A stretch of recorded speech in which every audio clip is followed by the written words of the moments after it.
Vous cherchez à payer moins cher sur Facebook Ads? Dans ce cas, une seule solution, c'est de tester. La plateforme publicitaire de Meta ne comprend que ce langage et c'est la seule façon pour vous de payer durablement moins cher vos campagnes. Dans cette vidéo, je vous propose 4 tests qu'on a réellement appliqués au sein de notre agence et que vous pouvez copier les yeux fermés. En fait, on paye pour faire des tests et c'est vous qui obtenez les résultats. Aujourd'hui, on parlera d'ailleurs d'audience locale, de créatif, de tunnel de vente lead gen et pour terminer, de catalogue ads. Mais avant d'aller plus loin, j'aimerais me présenter. Mon nom est Antoine Dalmas. Je travaille chez J7 Media, qui est une agence dédiée en Facebook Ads. On a géré pas moins de 50 millions de dollars de budget sur la plateforme uniquement publicitaire de Meta.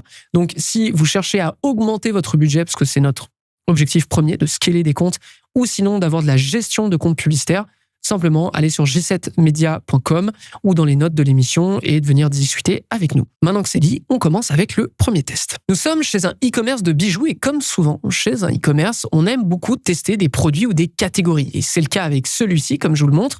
Et parmi les meilleures publicités, toutes campagnes confondues, on trouve, comme vous pouvez le voir ici, ce carrousel catalogue ads qui propose des bagues de la marque. C'est un gros indice pour nous. Pourquoi ? Parce qu'on sait désormais qu'on a de quoi jouer et tester, entre guillemets, sur des concepts créatifs, vu que la meilleure pub, en l'occurrence, c'est une pub qui présente absolument tous les produits. Donc, on se met à tester, beaucoup tester. Et parmi les tests, on retrouve un concept dont on a vraiment envie de vous parler, c'est le concept des ombres. Comme vous pouvez le voir ici, on a 2 publicités très très simples où on a des silhouettes d'ombres de main, en fait, tout simplement, ou des ombres de main qui manipulent des produits et des bijoux. Maintenant, pourquoi j'ai envie de vous parler de ce concept ? En fait, avant de vous jeter dessus, comme tous les prompts d'IA qui passent sur LinkedIn, j'aimerais vous expliquer un peu l'origine et pourquoi on l'a fait. Avec ce genre de e-commerce, il faut comprendre un truc, c'est qu'on est rapidement bloqué visuellement.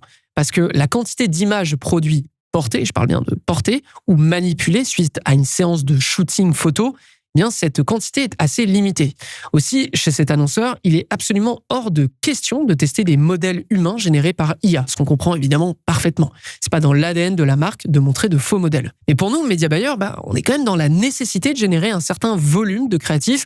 On doit avoir une solution pour être en mesure de se renouveler. Donc l'idée d'utiliser des ombres, c'est surtout de passer outre cette limite, cette quantité limitée de visuels humains, c'est-à-dire qu'on ne présente pas des faux modèles, des faux corps, mais on présente juste les produits comme ils pourraient être manipulés avec une vraie main. Et le test semble bien prendre à date, parce que comme vous pouvez l'observer ici, ces publicités ont été testées sur un mois complet et après $600 dépensés, on est à peu près 6 de retour sur investissement, donc opération plutôt réussie.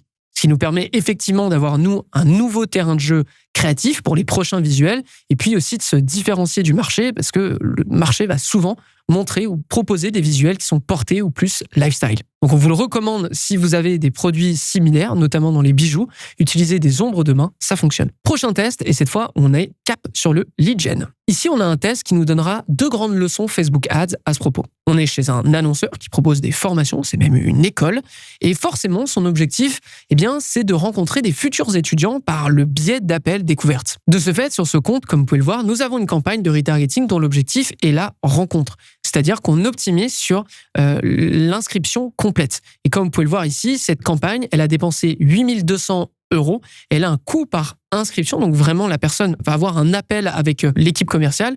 On observe qu'on a un coût à 84 € pour ça. Alors que l'intégralité du compte, qui lui est en lead gen, que ce soit pour une newsletter, que ce soit pour un guide, que ce soit pour un lead magnet, pour cet objectif final, qui est quand même l'inscription à l'école, entre guillemets, on est quand même aux alentours de 393 €, 419, 400, bref, ça coûte hyper cher. Donc, l'objectif d'optimisation ici est le suivant, et surtout la leçon, c'est que lorsque vous êtes en lead gen, essayez d'avoir une campagne qui optimise pour l'objectif le plus loin, le plus proche de l'achat final. C'est le cas ici, c'est-à-dire que les campagnes qui sont en lead gen simple avec un contenu vont nous coûter très très cher finalement pour avoir de véritables personnes qui s'inscrivent à l'école versus lorsqu'on optimise avec justement un objectif qui est l'inscription complète. Donc ça, c'était la première leçon. On va faire juste un petit bond dans le temps parce qu'on est sur la même période, à peu près les mêmes mois, en février jusqu'à mars, sauf que cette fois, on est en 2025. Et là, vous pouvez observer un truc, c'est qu'on a une très très grosse différence avec la campagne que je vous présente.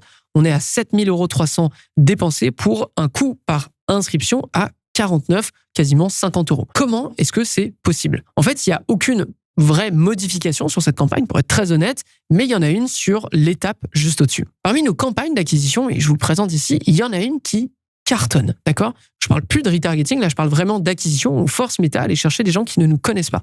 Et cette campagne qui cartonne, eh bien par ricochet, elle envoie un trafic qui est encore plus qualifié sur le retargeting. Cette campagne, c'est la campagne de quiz. OK? Et le quiz, c'est un tunnel de vente qui fonctionne particulièrement bien, qu'on a appliqué chez plein d'autres annonceurs, mais celui-ci, pour le coup, qui est un des derniers ou très récents avec lequel on a testé, ça a super bien fonctionné. L'objectif est simple, c'est d'attirer l'attention de notre prospect en lui posant une simple question. Est-ce que vous êtes fait pour devenir ce métier, en gros, le métier de l'école? Forcément, si vous êtes en reconversion professionnelle, la publicité, elle va vous interpeller et vous allez lancer le quiz. Le quiz est hyper simple, comme vous pouvez le voir. Aimeriez-vous avoir une nouvelle carrière? 2-3 questions vis-à-vis de votre parcours professionnel, de vos intentions, de vos frustrations, etc. Et donc, suite à ça, on vous propose de rencontrer un membre de l'équipe après avoir donné votre adresse mail. Forcément, ça reste un lead magnet. On a l'objectif d'aller chercher votre mail.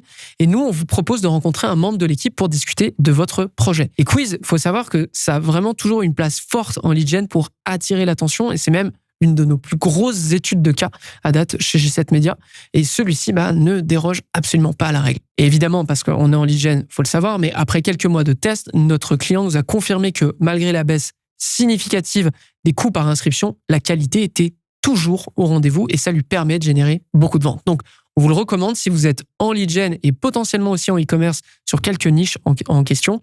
Le quiz, c'est quelque chose qui fonctionne très bien. Ok, on fait une petite pause sur l'épisode parce que j'ai une question à vous poser. Quelle est la solution de reporting que vous utilisez à l'heure actuelle? Chez G7 Media, il faut savoir qu'on a eu de nombreux problèmes de reporting à travers les années. De 1, les solutions nous coûtaient trop cher et de 2, elles buguaient très souvent. Et pour terminer, l'utilisation de ces outils n'était pas toujours très évidente. C'est pour cette raison qu'il y a 1 an et demi, on a pris le taureau par les cornes et on s'est associé pour bâtir une solution qui est absolument parfaite pour nous, à savoir Data Blaster. C'est une solution qui vous permet de connecter toutes vos sources de plateformes publicitaires sur un Looker Studio ou même sur un Google Sheets. Et ça, 2 fois plus vite, mais surtout 5 à 10 fois moins cher que tout ce que vous trouverez sur le marché. Et ce qui est encore plus beau, c'est que l'équipe de Data Blaster est capable de vous accompagner pour bâtir des rapports qui sont complètement personnalisés en fonction de votre organisation. Si ça vous intéresse, sachez que Data Blaster vous propose 2 reportings gratuits pour essayer son service et pour voir si ça vous conviendrait dans votre organisation. Très simple, datablaster.io ou sinon dans les notes de l'émission. Retour à l'épisode. Prochain test, contrairement à un lead gen où l'offre réside en grande partie sur votre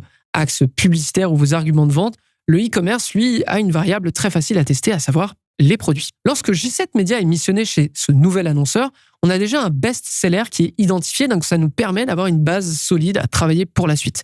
Déclinaison, recherche, audience, nouveaux concepts publicitaires sur ce même produit, bref, tout y passe. Mais ce ne sont pas les seuls tests qu'on fait si vous avez suivi notre guide éternel Facebook Ads de 2025. Plus souvent qu'autrement, lorsqu'on travaille avec un e-commerce, notre objectif est d'isoler les meilleurs produits et surtout les meilleures offres à promouvoir sur Facebook Ads. Mais vous avez 2 approches ici. La première est simple. Soit vous faites des tests par produit, donc on lance une campagne dédiée où chaque audience va te faire tourner un seul produit uniquement et on verra bien lequel nous donne les meilleurs résultats. Toutefois, c'est une pratique qui, si le budget est un petit peu limité, ça peut vous faire perdre de l'argent et du temps. La raison est simple, c'est pas en testant spécifiquement votre produit que ça va vous donner des bons résultats. C'est justement en testant qu'on observe ce qui fonctionne de ce qui fonctionne pas. Donc en clair, certains de vos produits peuvent échouer et ce pour plein de raisons, que ce soit de la mauvaise pub, une offre pas claire, un produit qu'on n'achète pas en première intention, etc., etc. Ou sinon, vous avez la seconde approche que je peux vous recommander chaudement, qui est celle des catalogues ads. Alors les catalogues ads, on en a déjà parlé plein de fois. J'en ai même fait une vidéo entière sur une de ces campagnes qui avait dépassé les 700 000 $ dépensés depuis son lancement en 2022, vers septembre ou octobre 2022, comme on peut le voir sur cette image. L'idée, en fait, est la suivante. Vous segmentez votre boutique par gamme de produits grâce au product set et ça vous permet de ne vous concentrer que sur certains produits qui sont définis à l'avance et pas sur l'intégralité de votre boutique. C'est-à-dire que vous forcez Meta à finalement tester vos catégories. Et ça vous donne ce genre de campagne, comme on peut le voir ici, avec 5 100 € dépensés pour un coût par achat de 28 €. On observe que certains sont à 33, d'autres à 35, d'autres à 25, à 23. Bref, par la suite, en fait, vous lancez une campagne dont l'objectif sera de tester ces gammes individuellement pour déterminer quels sont les meilleurs produits qui les portent. Puis une fois que c'est isolé, puis une fois qu'on sait que c'est cette catégorie qui fonctionne, eh bien on va commencer à isoler derrière, c'est-à-dire on va aller chercher le produit ou tester individuellement les produits de ces catégories pour trouver lesquels fonctionnent. Et c'est littéralement ce qu'on retrouve ici.